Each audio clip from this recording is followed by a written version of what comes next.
Guinea is facing an unprecedented epidemic in the distribution of cases of Ebola, with new ones confirmed in several towns and in the capital Conakry.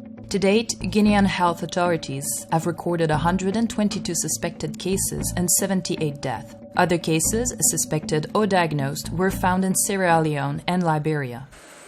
In recent years, MSF has intervened in almost all reported Ebola outbreaks, but the virulence of the strain and the distribution of cases in several regions are complicating the work of its teams. On est confronté à une épidémie d'un type qu'on n'a jamais vu, une ampleur qu'on n'a jamais vue, par la répartition du nombre de cas sur le territoire. Il y a eu des cas à Nzérékoré, des cas à Macenta, des cas à Kissidougou, à Kéguédou, maintenant à Conakry. Ça nous complique énormément la tâche, les autres épidémies étant beaucoup plus concentrées que celles auxquelles on est confronté actuellement. MSF has set up 2 structures for providing care for patients in Gekedou, Macenta, in the Guinea Forestier region, and is strengthening the support for the ward in the Donka Hospital of Conakry.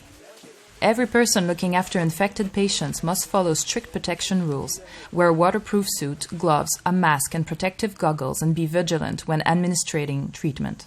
Decontamination chambers have been installed between isolated patients and the external environment. On est confronté à la souche la plus agressive d'Ebola, la souche Zaïre. C'est une souche qui tue plus de 9 personnes sur 10. Il n'y a pas de traitement, donc nous n'avons pas un médicament qui tue spécifiquement le virus. Notre action vise à les rendre plus forts, à faire en sorte que leur corps ne soit pas déshydraté, afin qu'ils arrivent à produire des anticorps qui nettoieront alors le virus de leur corps. MSF teams have no alternative but to address the symptoms and try to reduce Ebola's very high mortality rate. They are administering drips to patients who have become dehydrated by diarrhea and checking if they don't have a different disease, such as malaria or a bacterial infection. If a patient loses consciousness or bleeds heavily, there is no hope.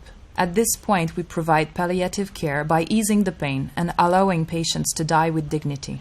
On est les seules personnes en contact avec eux physiquement, donc on essaie de les toucher beaucoup aussi pour qu'ils aient un contact physique, parce que là ils sont vraiment seuls, personne ne les touche, c'est difficile. The priority for MSF teams on site is to identify suspected cases and isolate them. This is the only way to break the virus's chain of transmission. Therefore, one activity involves monitoring anyone who has been in contact with suspected or confirmed cases. Affected communities must be informed about the illness and the precautions to be taken to limit the risk of contamination. MSF continues to strengthen its teams. By the end of the week, around 60 field workers with experience in responding to outbreaks of hemorrhagic fever will be divided between Conakry and the southeast of the country. In addition, 40 tons of equipment have already been flown into the country to try to curb the spread of the disease as quickly as possible.